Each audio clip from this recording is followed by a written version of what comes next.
UDF തന്നെ അധികാരത്തിൽ വരുമെന്ന് താങ്കൾക്ക് ഇത്ര ആത്മവിശ്വാസമാണെങ്കിൽ അതിന്റെ പിന്നാലെ എപ്പോഴും വരുന്ന ഒരു ചോദ്യമുണ്ട്. അങ്ങനെയാണെങ്കിൽ ആരായിരിക്കും ആ മന്ത്രിസഭയെ നയിക്കുക എന്ന്.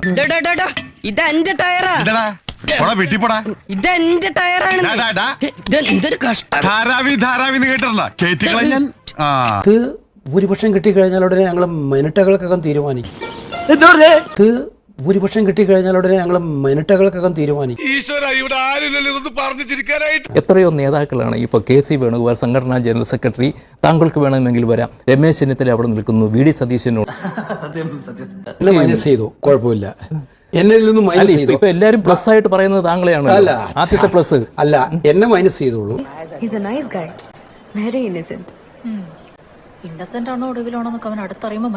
ആർക്കും ആഗ്രഹം വരുന്നതിൽ ഒരു കുഴപ്പം പറയാൻ പറ്റില്ല. അപ്പൊ അവർക്കാർക്കും ഈ മുഖ്യമന്ത്രി മോഹം ഉണ്ടാകാൻ പാടില്ല എന്ന് പറയുന്നതിനകത്ത് എന്താ അർത്ഥമുള്ളത്? ഒരു രാഷ്ട്രീയ പ്രവർത്തകന് മോഹം ഉണ്ടാവും, മുഖ്യമന്ത്രി ആകണമെന്ന് മോഹം ഉണ്ടാവും.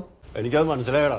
കൃത്യമായി അറിയാവുന്ന ഒരു കാര്യം പറയട്ടെ. ഈ തെരഞ്ഞെടുപ്പ് കാലത്ത് താങ്കൾ ഒരുപാട് ട്രബിൾ ഷൂട്ടിംഗ് നടത്തിയിട്ടുണ്ട്. അതിന്റെ ഏറ്റവും പ്രധാന പ്രശ്നം ഈ നേതാക്കൾ തമ്മിലുള്ള സ്വരച്ചേർച്ച ഇല്ലായ്മയായിരുന്നു.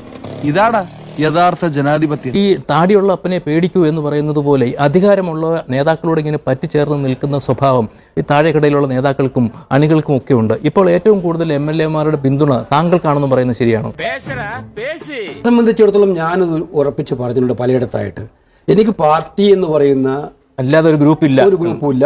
പാർട്ടി ജയിക്കണം, എന്റെ പേരിൽ മുന്നണി ജയിക്കണം. ഇവൻ പറയുന്നത് വിശ്വസിക്കരുത്. ഇവൻ ഭക്ഷണം കഴിക്കാനും കള്ളം പറയാനും മാത്രമാണ് വാ തുറക്കുന്നത്. സംഘടനയുടെ മുന്നോട്ടുള്ള വളർച്ചയിലോ വിജയത്തിലേക്കുള്ള പാതയിലോ വഴിമുടക്കികളായി നിൽക്കുന്നത് നമുക്ക് ആർക്കും ഗുണകരമാവില്ല, അംഗീകരിക്കാനാവില്ല. പറയുന്നതൊന്ന് പ്രവർത്തിക്കുന്ന വേറൊന്നും. സ്വയം ഏറ്റെടുത്തുകൊണ്ടാണ് പറയുന്നത്. എന്നെ കൊണ്ട് ഒരു ബുദ്ധിമുട്ടും പാർട്ടിക്ക് ഉണ്ടാക്കാൻ പാടില്ല എന്നുള്ള ഒരു തികഞ്ഞ ബുദ്ധിയുണ്ട്. അത് എല്ലാവർക്കും ഉണ്ടാവും, ഉണ്ടായിരിക്കണം.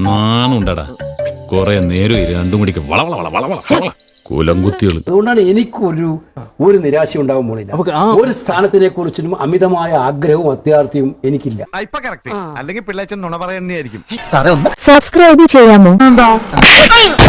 മതിയോ? എന്നാ പിന്നെ ഞാനങ്ങട്